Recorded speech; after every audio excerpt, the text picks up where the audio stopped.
ይኸው ዘሪቱ ከበደ ድብን ያለ ይኸው አስቀመጠችላችሁ። ምን አለች? የየትኛውም የጥበብ ስራ ሊዳኝ የሚገባው ከእግዚአብሔር ቃል አንጻር የሚያንጸባርቀውን እውነት በመፈተሽ ነው። ድብን ያለ 4 ነጥብ። ምንድነው ያለችው ዘሪቱ ከበደ? የትኛውም የጥበብ ስራ ሊዳኝ የሚገባው ከእግዚአብሔር ቃል አንጻር የሚያንጸባርቀውን እውነት በመፈተሽ ነው። ድብን ያለ 4 ነጥብ። ቀጥሎ እኔ እንደተረዳሁት መገንዘብ እንደቻልኩት ዘፈን በዋነኝነት ኃጢአት ሆኖ የሚጠቀሰው የገላትያ ምዕራፍ 5 ቁጥር 21 አውድ የሚያመለክተውን ቅጥ ያጣ ልከኝነት የጎደለው የህይወት ዘይቤ በሙዚቃ ውስጥ መግለጽ ነው። 4 ነጥብ። ይህ ፍጹም ዓለማዊነትን የሚያንጸባርቅ የእግዚአብሔርን መኖር በዘነጋ መንፈስ የሚቀርብ ክንውን ሲሆን ባተኮር አደራረግ የሚካሄድ ፈሽታ ገደብ የሌለው መዝናናትን የሚያመለክት ነው። ድብን ያለ 4 ነጥብ 4 ነጥብ 4 ነጥብ ብላለች ዘሪቱ ከበደ። እኔ አይደለሁም ያልኩት፣ ዘሪቱ ከበደ ነች። ፕሮቴስታንቶች 3 ጊዜ ነው በ4 ነጥብ በ4 ነጥብ በ4 ነጥብ። ስለዚህ አሁን እነ አሌክስ ለምን አታባርሯትም? ከአቅም ካላችሁ ዘሪቱን ማለት ነው። ለምን አታባርሯትም? ይኸው በአደባባይ ጻፈችላችሁ። እኛ ጋር የለም ምናምን ለምትል ማለት ይኸው ዘሪቱ ከበደ ድብን ያለ ይኸው አስቀመጠችላችሁ። ስለዚህ አባሯት። ህይወት ክርስቶስ ነው። አስገባለሁ በኋላ አባሯት። እሺ አባሯት። እናባረራለን ብላችሁ አይደለ?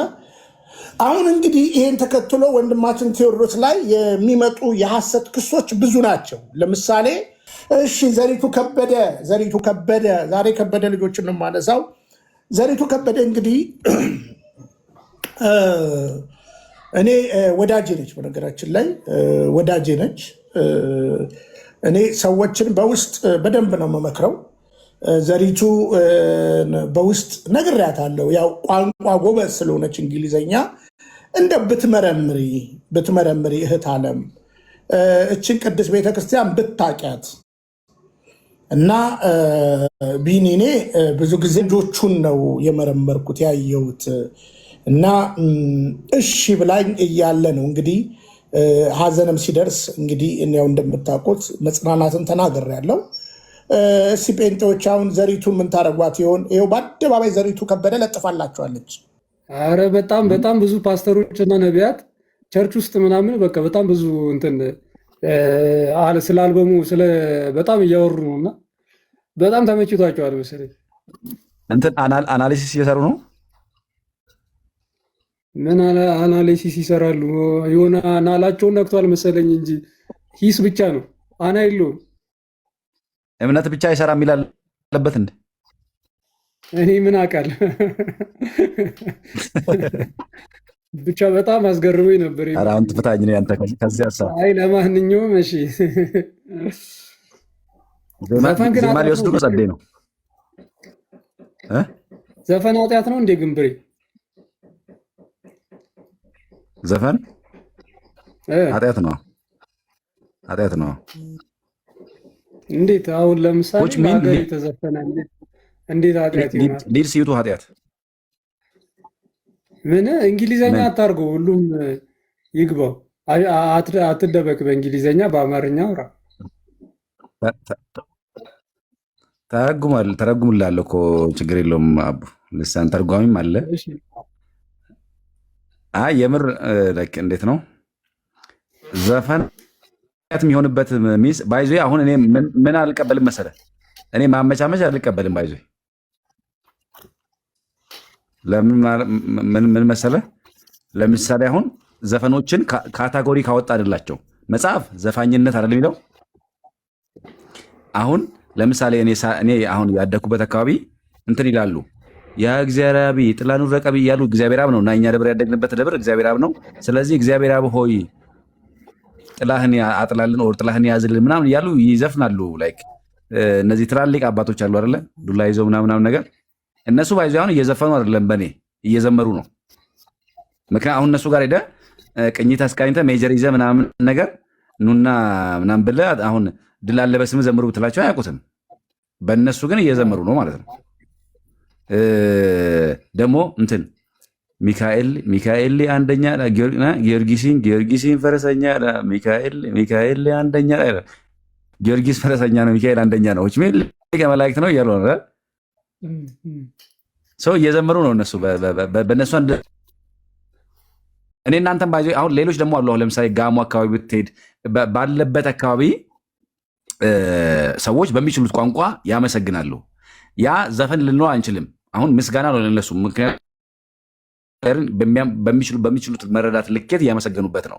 ነገር ግን አሁን ኢንስትሩመንት ተቀምጦ ኪቦርድ ወጥቶ በተቀናብሮ የሚዘፈነው ዘፈን እነዚህ ሰዎች ባይዞ በዘፈኑበት ልኬት መዘመር የሚችሉ ሰዎች ነበሩ።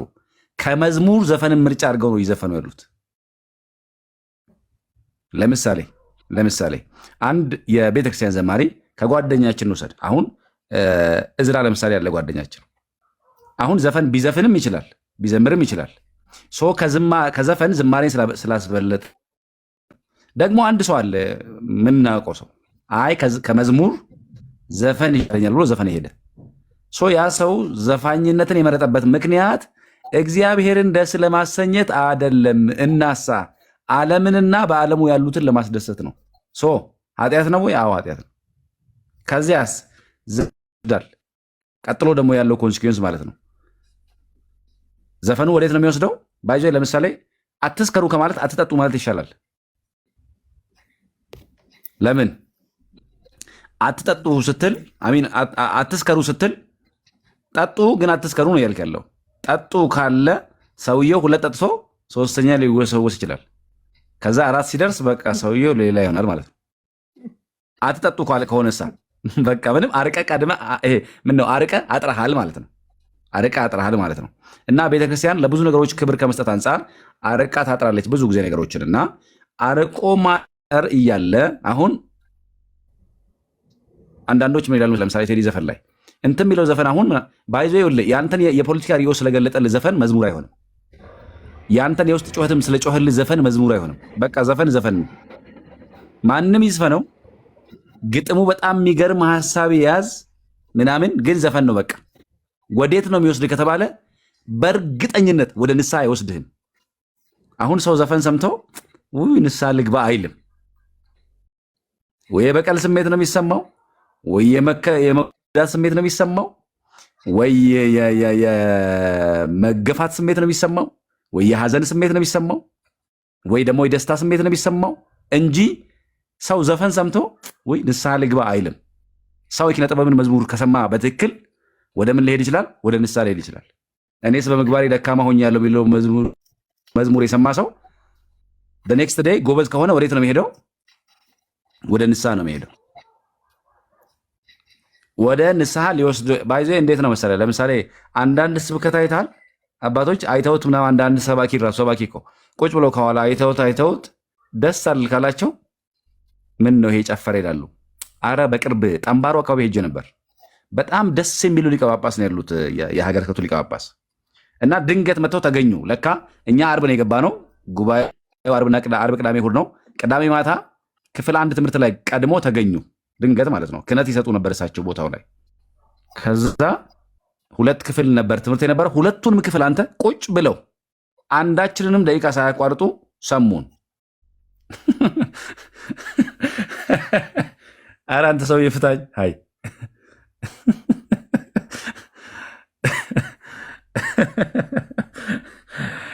አሁን የሚለኝን እያየ ነው።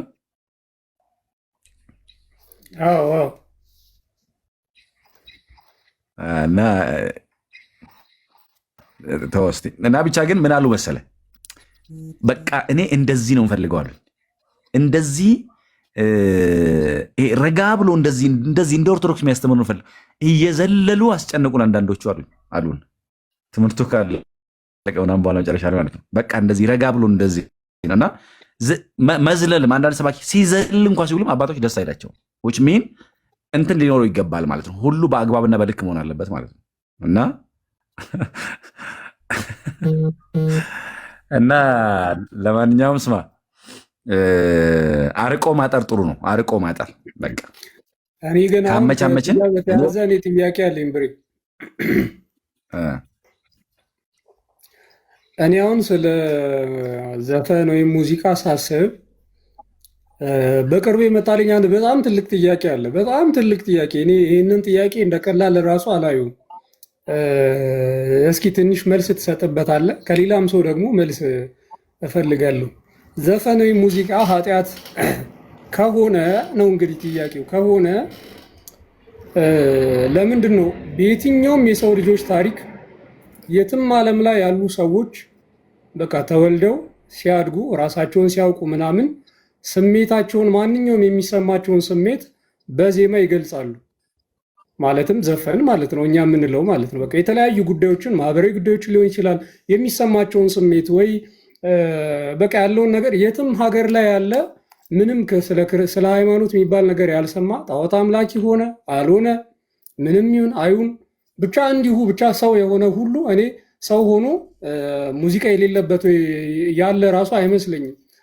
የሰው ልጅ የተባለ ሁሉ ውስጡ ለምንድን ነው ሙዚቃ ያለው?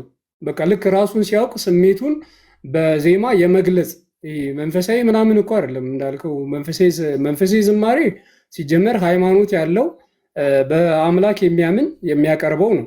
ወይም ደግሞ ጣዖት የሚያመልክ ለጣዖቱ የሚያቀርበው ነው። እሱንም ሳይሆን ግን እኔ የምልህ አሁን ለምሳሌ በእኛም ሀገር እኮ በፊት ላይ ያው መዝሙር ከየት መጣ ሲባል ኢትዮፒኩ የግል ዝማሬ መዝሙር ከየት መጣ ተብሎ ምናምን ሲጠና የእናቶች እንጉርጉሮ ነው አይደለ መልሱ። የሆነ ወደኋላ ሲኬድ ምናምን በቃ በተለያዩ የገጠራማ አካባቢዎች ላይ እናቶች እንጨት ሲለቅሙ ምን ሲሉ ምናምን እያንጎራጎሩ ስሜታቸውን ጀስት ኖት መንፈሳዊ ብቻ ማንኛውም ይሁን ስሜታቸውን በዜማ ይገልጣሉ። ይህ ነገር ሁሉም የሰው ልጅ እኔ ማለት ሳስበው ሁሉም የሰው ልጅ ተፈጥሮ ውስጥ ያለ ነገር ሁሉ ይመስለኛል። አሁን ግን እንደ ኃጢአት እያወራን ያለ ነው ወይም ደግሞ አንተም ኃጢአት ነው እያልክ ያለው ተቀናብሮ አሪፍ ተደርጎ ተሰርቶ ምናምን ለማስጨፈር ለተለያየ ዓላማ የሚሰሩ ዘፈኖችን እነሱም ብቻ ከሆነ ደግሞ ኃጢአት ነው እየተባለ ያለው ሰው ኃጢአትነቱ ዘፈንነቱ ሳይሆን መቀናበሩና በአሪፍ ሜሎዲ በአሪፍ ዝግጅት መሰራቱ ነው አያስብልም ወይ ነው? ባይዞ እሱማ እንደ መሰለ ለምሳሌ አሁን ይሄ የኃጢአቱን ወዮች ከዘረዘርን ቅንብሩ በራሱ ዜማው በራሱ ምናምን ብላ ይሄ ኢንቴንሽኑ በራሱ ምንድነው ምናምን የሚለውን ነገር ዘርዘረት አይናኮ ብዙ ነቅሰን እናወጣለን። ለምሳሌ እናውጣ ካለን እንደሱ ማለት ነው። በጥቅል ግን አሁን ዘፋኝነት ብሎ የስጋ ፍሬ ያለ መጽሐፍ ለምን መሰለ ዘፈንና መዝሙር ሁለቱም እንትኖች ናቸው፣ የሰውን ስሜት የሚገዙ ናቸው። ዘፈንም መዝሙር ምን ዘፋኝነት ብሎ የስጋ ስራ ገላትያን 5 አይደለም መቼስ ሌላ ቦታ የቱ ጋር ነው? እሱን ራሱ ነው። አረተው ፍሬ አንተ ደግሞ እሺ ቀጥል። ለማንኛውም ቀጥል ሀሳቡን ቀጥል። ስለዚህ ሁለቱም ዘፈንም መዝሙርም የሰውን ስሜት ይገዛሉ። ከዛ ከገዙ በኋላ ግን ወዴት ነው? ለምሳሌ አሁን አንተ እንዳልከው እናቶች እንደው ወይ እንጨለቀማ ሄደው ወይ የሆነ ቦታ ላይ ሆነው ብቻ የሚያንጎራጉሩት ማንጎራጎር እሱ ሀሳባቸውን እየገለጡበት ነው። በማንጎራጎር ሀሳባቸውን እየገለጡ ነው። ዊች ሚን ኢዚ በሆነ ወይ ማለት ነው። ግን አሁን መሬት ላይ የወረደውን እውነታ ካወራን መሬት ላይ ያለውን እውነታ ካወራን ሰዎች አሁን ያሉትን ዘፈኖች ሰምተው ንስሐ ይገባሉ ወይ ከተባለ ንስሐ አይገቡም። ወዴት ነው የሚወስዳቸው? እስኪ አቡ አሁን ለምሳሌ አሁን መሬት ላይ ያለው እውነታ ካየን ዘፈን ሰምቶ ሰው ወዴት መሄድ ይመስላል? ወደ ንስሐ ይሄዳል ብለህ ታምናለህ ወይ ታስባለህ? አላስብም። ግን አንድ ነገር ወደ ንስሐ ማይወስድ ከሆነ በቃ ስህተት ነው ማለት ነው። ለምሳሌ እንደዛ ከሆነማ አንዳንድ ድራማም ፊልም ምናምንም እኮ ወደ ንስሐ አይወስዱም። እነሱም ኃጢአት ሊሆኑ ነው። በቃ የሚያዝናኑ ነገሮች ሁሉ ምክንያቱም ወደ ንስሐ አይወስዱም። የሚያዝናኑ ነገሮች ሳይሆን ለምሳሌ ባይዞ ፊልምም ሆኖ ፊልሙ ኮንሲኩዌንሱ ወደ ሌላ የሚወስድ ከሆነ ኃጢአት ነው እኮ ባይዞ እኮ ቴንክ ዩ። ቆይ አንተን ወደ ሌላ የሚያደርስ ከሆነ እሺ ቀጥላው። ስለዚህ እነዚህ አሁን ያልኩ ነገሮች ለምሳሌ በጥቅሉ አንደኛ እኛ ሌላ አካል ሌላ ነገር አለን። ምን አለን? ከዘፈን በተቃራኒ መዝሙር አለን። ኢቭን በነገራችን ላይ ስሜታችንም እኮ እንገልጽበታለን። ዝማሬ ለምሳሌ ድል ማድረግ ሆኖልን በጎ ነገር ሆኖልን ከሆነ ስም ብለን በስሙ ድል እንዳለ በዜማ እግዚአብሔር እናከብርበታለን። የውስጣችንን ፊሊንግ ጭምርም እንገልጥበታለን ማለት ነው። በተመሳሳይ ለምሳሌ በኃጢአት ውስጥ ስንሆን ወይ ለምሳሌ አሁን ያሉትን ዝማሬዎች ብንወስድ እጠበኝ ቆሽሻለሁ ብለን እንዘምራለን። which mean ወደ ንስሐ እንዲመራን ወይ ደግሞ ያንን በደለኝነታችንን፣ ኃጢአተኝነታችንን፣ ጥፋተኝነታችንን እንዲሰማን ሪግሬት እንድናደርግ ወይ ደግሞ ይሄ ወደ ንስሐ እንድንሄድ እንዲያግዘን እንዲያደርገን ማለት ነው። ነገር ግን አፍተር ኦል ለምሳሌ አንድ ሰው የማንንም ይሁን ቁጭ ብሎ ግባ ወደ ቤት ብስራት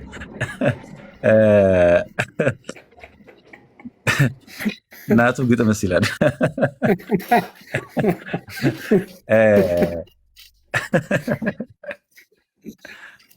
በነገራችን ላይ እንትን የሚል ነገር አለ አይደል? ቅዱስ ጳውሎስ እንትን ነው እነሱ በጣም እንትን እያሉ ነው። ዘፈን ማውጣት ሀሳብ አላቸው። እንዲቀ ከስር በጣም እናቱ ግጥም ነው ስራለ ያለው። ኧረ ስማ እንጂ መሪማ ግን ኃጢአት ነው ይለኛል አንዱ።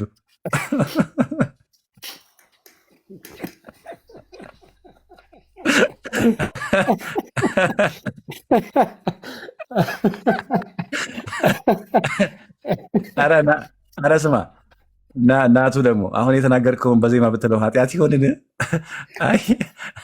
ጥያቄ ነው ይሄ። ባይዞ ኃጢአት አይሆንም። ባይዞ አሁን የተናገርኩትን በዜማ ብለው ኦልሞስት መዝሙር በለው ለምን መሰለ ወደ ንስሐ ነው የሚመራው። እና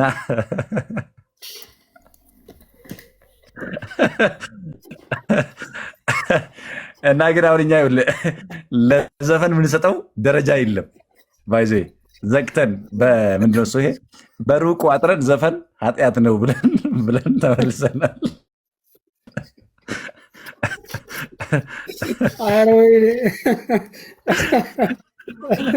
እንደዚህ አንተ ርዕስ እናገኝ። በስመ አብ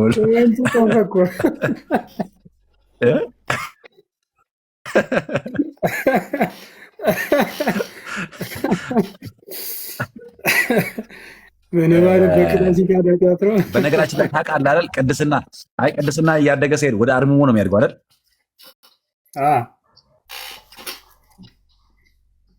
አይደል? ስለዚህ እኛ አሁን ዜማ እንቀንሳለን፣ ከመዝሙር ራሱ ዜማ እንቀንሳለን። እኔ ግን ያልገባኝ አንድ ነገር የሚመስለኝ መዝሙር እሺ፣ አሁን ሰሞኑን የታዘብኩት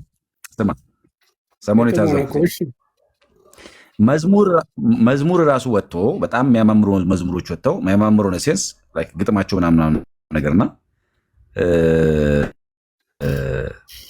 ከዛ ዜማው ግን ምንም እንትን አይልም። ይሄ የሆነ መሳሪያ ገብቶበታል። ዜማው ግን ምናምን ብሌም አድርገን ብቻ ግን አይሆን እንደሱ ታዝቤያለሁ።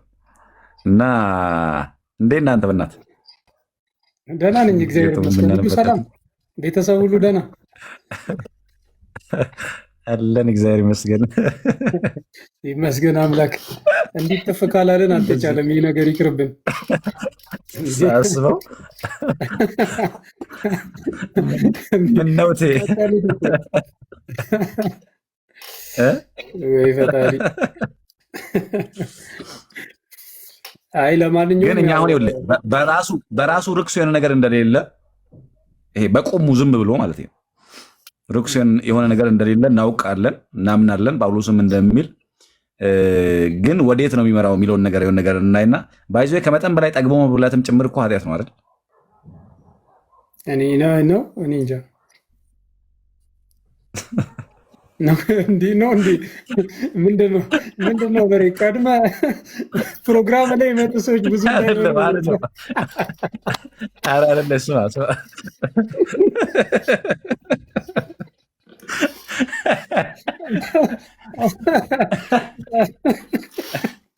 ምን ምን ሚል ኮሜንት አይቼ መሰለህ? ስማ መጀመሪያ መሪማ ግን ኃጢአት አይደለም አለ። ቀጥሎ አሁን መሪማን አዳምጣታል ማለት ነው። አንዴ ታወክልኛልና እሱን ሀሳብ ነው ያሳቀኝ። ሳይኮ ወይ ፈጣሪ። እሺ ያው ሁሉም ነገር ያው እሺ በራሱ ኃጢአት አይደለም። ቀጥል። እና የምር ግን ሁልጊዜም ክርስቲያን ስጋዊ ስሜቱን ሳይሆን ወደ ስጋዊ ስሜቱ ሳይሆን ያለበት የሚገፋፋን እኮ ነገር አለ። ሁሉም ጋር የሆነ የስጋ ስሜቱ አለ አይደል? መንፈሳውያን ነን እንጂ ግን መንፈስ አይደለንም። እና የሚስበን ነገር ይኖራል፣ የምንወሰድበት ነገር ይኖራል። እነዚያ ነገሮች ሁሉ ግን የግድ ስበን አምተን መንፈሳዊነት ጋር መስፋት ግን አይጠበቅብንም። እና ይሄ የግድ የእኛ ሀሳብ ልክ እንዲሆን ጥቅስ ልንፈልግለት አይገባም። ወይም ስበን አምተን ከኛ የስጋ ሀሳብና ፍላጎት ጋር ልናጋምደው ወይም ልናዛምደው አይጠበቅብንም። ሁለተኛ የተሰማንን ሀሳብ ሁሉም ደግሞ ሚዲያ ላይ ጨርስ። እሺ ቀጥል ላይ አሁን ያልከው ሀሳብ ላይ ባይሆን እኔም የምጋራው ነገር ምንድን ነው፣ አሁን አንዳንድ ሰው ዘፈኑን የሆነ ሲያመናፍሰው እያየው ነበር፣ የሆነ መንፈሳዊ ለማድረግ ሲሞክር ማለት ነው። እና እንዲሁም የሆነ እንትን ላይ የማማዬ እንትን ቪዲዮ ላይ ኮመንት አድርጌ ነበር። እንዲህ ዘፈኑን ማመናፈስ ምን ያደርጋል? በቃ መስማት ካማራችሁ ዝም ብላችሁ ስሙ። ምንድነው መንፈሳዊ ለማድረግ መሞከር? ካማረን ከፍተን እንስመው። በቃ ማመናፈስ ምናስ አያስፈልግ። ኃጢአት ሆነም ልኮንንበት ንስሐ ገባለሁ ብለህ ከሰንባ ስማ። ግን ዘፈኑን መንፈሳዊም ለማድረግ ብለህ ሌላ ኃጢአት ለምን እንገባለን? ዘፈን መስማት ሌላ፣ ዘፈኑን መንፈሳዊ ማድረግ ሌላ ኃጢአት ለምን ነገር ሰምተሃል? ስማ እንትን የሚለውን ሰምተሃል? የቄስ ልጅ እግዚአብሔር አጎቱ ይመስለዋል ሲባል ሰምተሃል? እንዲህ አይነት አባባል አለ። እና አንዳንዶቹን የታዘብኩት እኔ ፌስቡክም ላይ ምናምን ያው አባቱ ይመስለዋል እንደሚባለው አሚን አጎቱ ይመስለዋል እንደሚባለው እንደዚህ ስበውት አጠማዘውት ምናምን ከዝማሬዎቻችን ውስጥ አንዱ ለማድረግ እኔ እኮ ሀሳብ ሲሰጥበት ቴዲ የእኛ መዝሙር አውጥቶ መሰለኝ። አንድም እኮ ቴዲ ዘማሪው ነው እንደ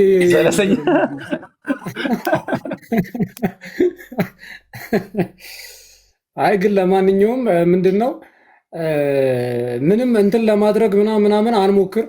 መስማት ካማራችሁ ስሙ፣ ኃላፊነቱን እራሳችሁ ትወስዳለ። ኃጢአትም ከሆነ ትቀጸፉበታላችሁ፣ ካልሆነም አትቀጸፉበትም። ብቻ ግን አታመናፍሱት ነው።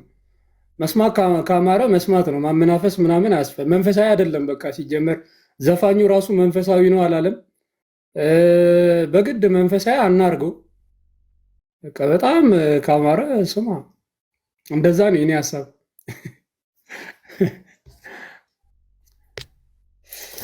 እና አሁን ችግሩ እንደሆነ አሁን ሰው እንትን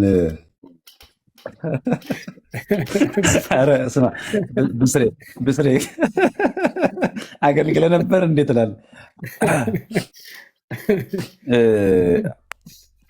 እኔ ባይዘ በጣም የምታዘበው እንደሆን ታውቃለህ። ፖለቲካዊ እይታዎቻችን፣ ስጋዊ ስሜቶቻችን፣ በአእምሮችን ውስጥ ያለው ርዕዮተ ዓለም ምናምን ነገር ያን በውስጣችን ያለውን የሚገልጥ ከሆነ ወይም እንደሱ አይነት ከተሰማን እንዴትም አድርገን ወደ ሪትም ለማስገባት ወይም ወደ ትክክለኛነት ለማምጣት እንሞክራለን።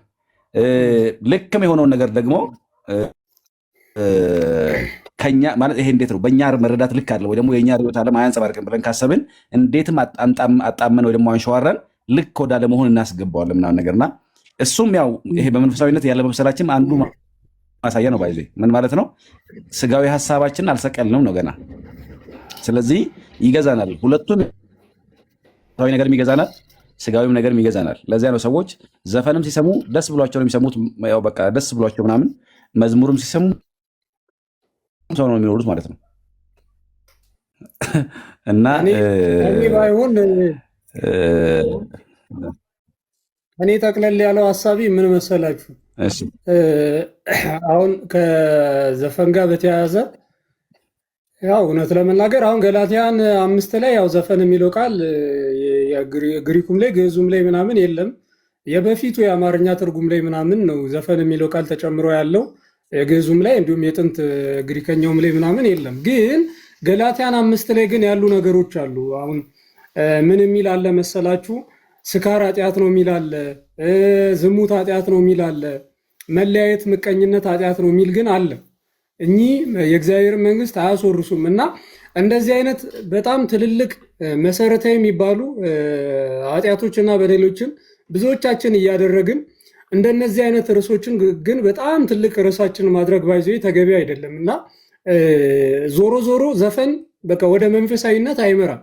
በቃ ወደ መንፈሳዊነት ስለማይመራ ልባችንን ሊወስድ የሚችለው እግዚአብሔርን እንድናስብ አያደርግም። ዞሮ ዞሮ በጣም ኦብሰስድ ሆኖ ዘፈንን መስማት ተገቢ አይደለም፣ ትክክል አይደለም፣ ጤናማም አይደለም። ስለዚህ በተቻለ መጠን ቀስ በቀስ ይሄ የዘፈን የማድመጥ እንትናችሁን ቀስ በቀስ መቀነስ ያስፈልጋል ማለት ነው። አሁን እኔ በፊት ላይ በጣም ነበረ ዘፈን የማደምጠው። በቃ ዘፈን ሳልሰማ መተኛት ሁላ እኔ በጣም የሚቸግረኝ፣ በቃ ማታ ማታ ዘፈን እየሰማሁኝ ነው የምተኛው ከተወሰኑ ዓመታት በፊት ማለት ነው። እና በቃ ማቆም ስፈልግ ምንድን ያደረግኩት በዛ ታይም ዝማሬ መስማት ጀመርኩኝ። በዛው ታይም በቃ ልክ ለምሳሌ ከመተኛቴ በፊት መዝሙር መክፈት፣ እድሜ ለምርትነሽ መዝሙር እከፍታለሁ ምናምን። በዛው ታይም በቃ ተቀየረ ልማድ። በተመሳሳይ ሌላ ጥሩ ልማድ ነው የሚጠፋው ይባላል አይደለ? በጣም ዘፈን የለመዳችሁ በቃ ማለት ሆነ ከስንት አንዴ ከፍታችሁ የምትሰሙ ምናምንም እሱ ትንሽ እኮ ይሻላል። ግን አንዳንድ ሰው በጣም ኦብሰስድ ሆኖ ሌት ተቀን በቃ ዘፈን ብቻ የሚሰማ ምናምን አይነት ሰው ደግሞ አለ። እና እንደዚህ አይነት ኦብሰሽን ውስጥ ከዘፈን ጋር ያላችሁ ሰዎች ቀስ በቀስ ያንን ልማዳችሁ ልታዩት ይገባል። ያንን ልማድ በሌላ ልማድ ልክ ለምሳሌ ዝማሬ በመስማት የሆኑ ታይሞች አሉ አይደለ? ዘፈን የምንሰማበት ወይ ልንተኛ ስንል ወይ የሆነ ስራ እየሰራችሁ ወይ ምግብ ስትሰሩ ወይ ሻወር ስትወስዱ ብዙ ጊዜ ዘፈን የምታዳምጡባቸው የሆኑ ታይሞች አሉ አይደል? እነዛን ታይሞች በሌላ ለምሳሌ በዝማሬ ለመተካት ሞክሩ፣ ወይ በሌላ ነገር ምናምን ለመተካት ሞክሩ። ቀስ በቀስ እየተዋችሁት ትመጣላችሁ። እና አንዳንድ ጊዜ እኔ እንዴትም አስባለሁ ይመሰላችሁ በቃ የሆነ እንደ ትልቅ እንትን አይታችሁት ከዛሬ ጀምሮ አላደርገውም ማለት ለዛ ነገር ያላችሁን ፍላጎት እንደውም እጥፍ ሊያደርግባችሁ ይችላል። ለምሳሌ ሱስ ውስጥ ያለ ሰው ለምሳሌ የመጠጥ ወይ የተለያየ አይነት የአደንዛዥ ሱስ ውስጥ ያለ ሰው በአንድ ጊዜ ያንን ማቆም በጣም ነው የሚቸግረው። ላቁም ብሎ ቢሞክር እንደውም በጣም ከባድ የሆነ ፍላጎት ውስጥ ይገባና እንደ ከበፊቱ የበለጠ እንትን ሊልበትም ይችላል። ግን ምንድነው በቃ ቀስ በቀስ በቃ እየቀነሰ ነው፣ ቢያንስ እየቀነሰ ቀኑን ሙሉ ምሰማ ከሆነ ቢያንስ ወይ ፍቅር አታውቅም ልጅነት አላት የሚለው ቴዲ ሙዚቃ ኃጢአት ነው በለኝና እንለያያቡ ይላል። አሁን ምርጫ ላይ ሁላ ማለት ነው ጸብ በቃ አንዱ አሁን ሌላ ነው የሚሆነው ምርጫው ጸብ በቃ። ግን እኔ ሁላ አንድ ኮሜንታችን ከኛው ልጆችም በነገራችን ላይ እኔ አሁን ማልስማማበትን ሀሳብ አንዱ ልናገር ከዚህ ጋር ተገናኝቶ ድንገት ስለተነሳ ሀሳቡ አንዱን ኃጢአት ለመውቀስ ሌላ ኃጢአት ማንሳት ተገቢ አይደለም። አሁን ስንት ሌላ ኃጢአት እያለ ዘፈን አይባልም። በቃ መጨረሻው ወደ ኃጢአት የሚያመራ ከሆነ ወደ ንስሐ ማይወስድ ከሆነ ምንም ንጽጽር አያስፈልገውም እኮ። ስንት አይነቱን ሰው እንዲተው እናስተምራለን እንጂ ያኛውን ተዉትና ይሄኛው ችግር የለውም ቀለል ያለ ነው ብለን አንልም እኮ። እንደሱ አይነት እንትንም ለመንፈሳዊ ሕይወት ምንም ጭማሮ ሊሰጥ አይችልም። ምንም ቫሊዩም አድ ሊያደርግ አይችልም። ስለዚህ ይሄኛው አነስ ያለ ነው እዚህኛው ላይ እንትን አድርጉ። ይሄኛው ሰው ወዴት ነው የሚወስደው ነው ባይዞ። ለምሳሌ ብዙ መከፋፈል ያለበት አለ። ሰው ቁጭ ብሎ በአንዱን ዘፈን ለምሳሌ ቁጭ ብሎ ተጣልቶ ሊለያይ ይችላል። ባይዞ የምር ማለት ነው። በግጥሙ ሀሳብ ተጣልቶ ሊለያይ ይችላል። ምን ይጠቅማል? መለያየት ነው የሚመጣው ማለት ነው። ሲቀጥል አንዱንም ሰው ወደ ንስሐ ሊወስደው ካልቻለ ባይዞ ምንም አይነት ነገር ንግግርም ለምሳሌ ከቻልን እኮ ወሬም ቁጭ ብሎ ሰው እያወራ ቡና እየጠጣ እያወራም ወሬው ውስጥ እግዚአብሔርን የሚያሳስብ ወደ እግዚአብሔርም ሊያቀርብ የሚችል ነገር ከሌለበት እሱ በራሱ ልክ አይደለም ማለት ምንም ጥቅም የለውም ማለት ነው፣ በመንፈሳዊ አውድ ከታየ፣ በመንፈሳዊ ልኬት ከታየ። ስለዚህ አይ ይሄኛው እንደዚህ ነው ስንት ነገር እያለ ምናምን ብለን አንደርብም ነው። አሁን እንዴት ነው ሌላኛውን ለማንጻት ሌላኛውን ማቆሸሽ አይጠበቅብንም እና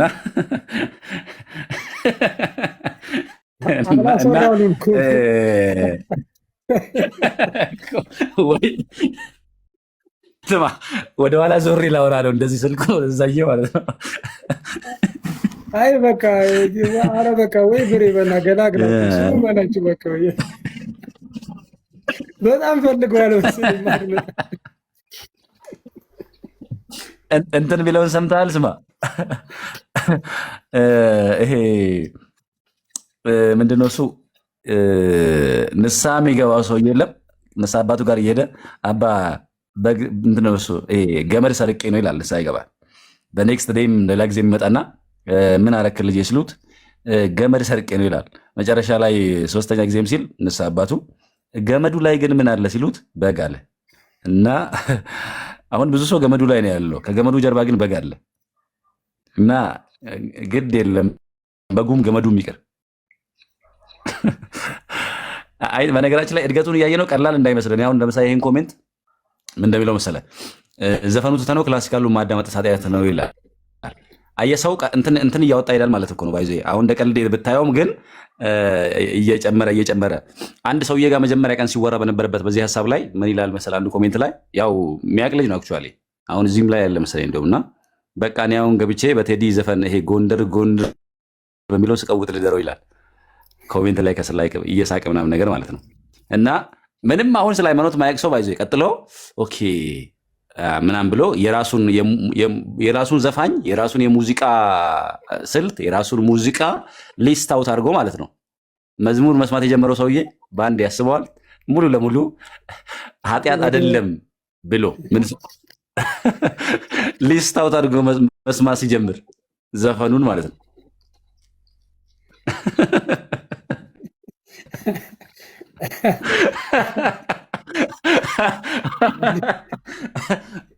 አኬማ ሼር አለው መሰለኝ። አንተ ከአልበሙ የሆነ የሚተርፈውን ነገር ገባላለሁ ወጣል መሰለኝ። ማስታወቂያ ለምን አይሰራም ሰውዬ ግን?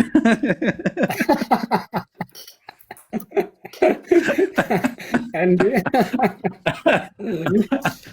ይከበር። ኧረ ሰሞኑንማ ጠብቀዋለሁ አንድ ማስታወቂያ ማውዬ ይለዋል ወይ ፈጣሪ። ግጥም ባይዘ ግጥም ኃጢአት ሊሆን ይችላል። ግጥም ኃጢአት ነው ይላል አንዱ። ግጥም ኃጢአት ሊሆን ይችላል። አዎ ኃጢአት ነው አላልኩም፣ ግን ኃጢአት ሊሆን ይችላል።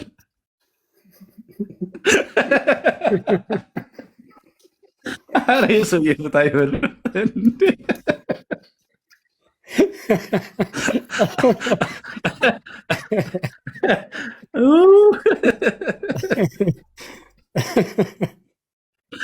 ኧረ እግዚአብሔርን አንተ ራሴ ደግሞ ነበረ።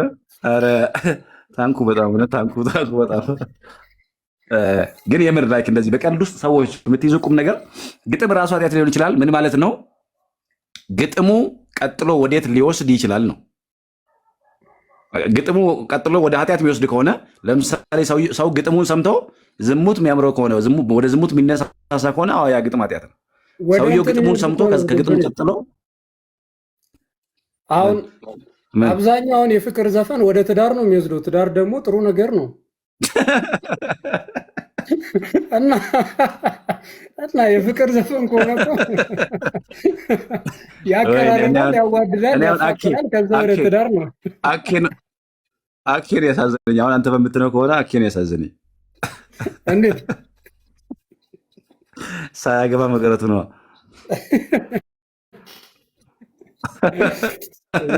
አልቀረም እኮ ገና ነው ሲጀመር። ምንድን ነው አንድ ፍሬ አንዴ ጊዜ አለው። ማን ወንድ ልጅ እኮ ነው። አንድ ፍሬ በቆሎ ነው።